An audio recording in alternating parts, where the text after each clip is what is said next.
السلام علیکم حاضرین میں رئیس اعظم حیدری کولکتہ انڈیا سے۔ ہمارے ہاتھ میں ڈاکٹر محمد امین عامر صاحب کا شعری مجموعہ کلام بے رنگ ہے۔ ان کی اپنی بات قصہ اپنی سخن سرائی کا پیش کر رہا ہوں، سماعت فرمائیں گے۔ کہتے ہیں کہ زمانہ طالب علمی ہی سے میں سخن سرائی کی طرف مائل تھا۔ 9ویں کلاس میں جب تھا تبھی سے یہ شوق مجھے چررایا۔ مزید یہ کہ میرے عہد طفولیت کے استاد ماسٹر معین الدین ماجد متوفی 1983 کی ترغیب و تحریک نے مہمیز کا کام کیا۔ وہ دبستان حضرت غواث قریشی 1978 تا 1998 کی تلمیذ عزیز اور مایہ ناز سخنور تھے۔ دبستان غواث میں 4 لائق صد فخر شاعر ہوئے، جن میں حامی گورکھپوری، عدلی غواثی، عزیز غواثی اور معین الدین ماجد دبستان کی ناک شمار کیے جاتے تھے۔ حالانکہ ان کے ایک اور شاگرد تھے جو ہمارے استاد محترم مرحوم فغار عظیم آبادی تھے، ان کا ذکر نہیں ہے۔ بہرحال انہی مواقع ذکر کی استاد کی شاگردی مجھے نصیب ہوئی، جن کے آگے ذانوِ ادب طے کر کے اردو زبان و ادب اور انگریزی کی تعلیم حاصل کی۔ انہوں نے سب سے پہلے مجھے مضمون نویسی کی طرف راغب کیا اور آہستہ آہستہ سخن گوئی کی بھی مشق کرائی۔ وہ اکثر و بیشتر اپنے ہمراہ مجھے مشاعروں میں لے جاتے اور جس غزل پر میں ان سے اصلاح لیا کرتا وہ مجھ سے پڑھواتے۔ اس طرح یہ سلسلہ جاری رہا اور مجھے پروان چڑھنے اور پھلنے پھولنے کے مواقع ہاتھ آتے گئے۔ استاد کی ترغیب اور تحریر سے مجھے بڑا حوصلہ ملا اور میرے شعری ذوق و شوق میں دن بدن اضافہ ہوتا رہا۔ جب تک وہ باحیات رہے میں ان سے اصلاح لیا کرتا تھا۔ ان کی وفات کے بعد گویا میں یتیم سا ہو گیا اور میرے شعر و سخن کی دنیا تاریک ہو گئی۔ وہ مجھے بے حد عزیز رکھتے تھے۔ بطور نمونہ ان کے چند اشعار حوالہ سطر ہیں جن سے ان کی شاعرانہ عظمت کا پتہ چلتا ہے۔ ماجد کسی سے کیا گیلا دیکھا کہ یہ چپ چاپ ہم، ٹکڑے ہوا اپنا وطن ایک اس طرف ایک اس طرف۔ میرے ہی دم سے رونق تھی چمن کے لال و گل میں، نہ جب میں ہی رہا رنگے گلستاں کون دیکھے گا۔ بہت تھا ناز اس کو اپنی نظروں پر، مگر ماجد ملے جب مجھ سے نظریں جھک گئی ان کی نظر پہلے۔ سنگ در کو گھس دیا اپنی جبین شوق سے، دیکھ لو ماجد بھی اپنے وقت کا فرہاد ہے۔ غیر دیکھیں 1000 بار تمہیں، ہم کریں انتظار محشر۔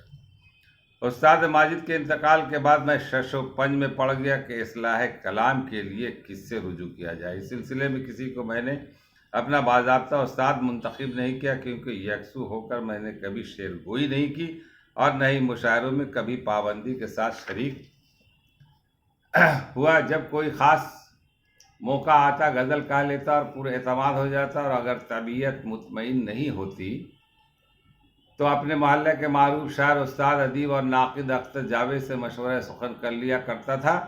یہ اختر جاوید، جنہیں ہم اختر بھائی کہا کرتے تھے، CMO ہائی اسکول کلکتہ میں اردو زبان و ادب، فارسی، انگریزی اور تاریخ کے کامیاب استاد تھے۔ ان سے میرے گہرے مراسم تھے۔ وہ بہت ہی خوش مزاج، شریف الطبع، باصلاحیت انسان تھے۔ وہ میری غزلوں کے نوک پلک سنوار دیا کرتے تھے۔ بالآخر قضائے الہی نے انہیں بھی 2016 میں ہم سے چھین لیا، اللہ انہیں غریق رحمت کرے۔ اس کے بعد سے اپنی سخن سرائی کی گاڑی میں خود ہی ڈرائیو کرتا رہا، اور جیسا کہ میں نے کہا کہ طبیعت کی افتادگی نے مجھے تواتر کے ساتھ شعر گوئی سے باز رکھا۔ موقع ملا تو غزل کہہ دی، ورنہ ہفتوں مہینوں فکری جمود طاری رہتا۔ بھلا ایسے میں پختگی شعر گوئی کہاں سے آئے؟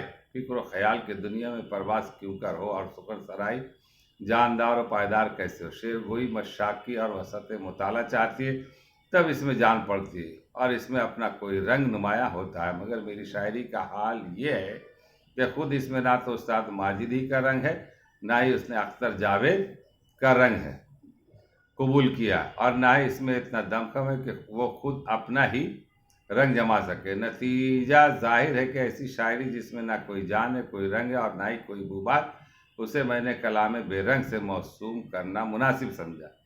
اس سے مقصود اپنی خاکساری اور انکساری کا اظہار نہیں، بلکہ حقیقت یہ ہے کہ غالب جیسے شعراء آفاق شاعر نے اپنی اردو شاعری کو بے رنگ منست کہا، جبکہ اردو شاعری کے سبب ساری دنیا میں انہیں آج بھی شہرت دوام اور مقبولیت حاصل ہے، تو مجھ جیسے حشمدان کی شاعری کو جو بے رنگ روغن اور بے جان ہے کون منہ لگائے؟ اس لیے میں نے غالب کے تتبع میں اپنی شعری مجموعہ کو کلام بے رنگ کا نام دیا۔ اب یہ ارباب نقد و نظر اور فن ادب کا فریضہ کہ وہ اس شعری مجموعہ پر ناقدانہ نظر ڈال کر مصری اصلاح فرماد نوازش ہوگی۔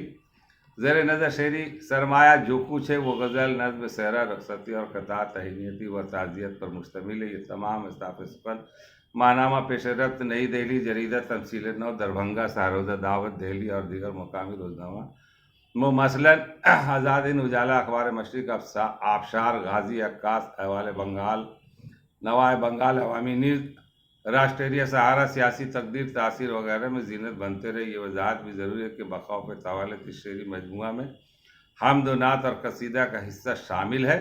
اس مجموعہ کی اشاعت کے بعد حمد و نعت اور قصیدہ پر مشتمل مجموعہ بھی منظر عام پر آئے گا انشاءاللہ۔ خدا سے دعا ہے کہ وہ میری اس خواہش کی تکمیل فرمائے اور دیگر باقی علمی و ادبی نگاشات کی اشاعت تک مجھے صحت و عافیت اور سلامتی کے ساتھ حیات بخش۔ آمین۔ محمد امین عامر۔ السلام علیکم ورحمۃ اللہ وبرکاتہ۔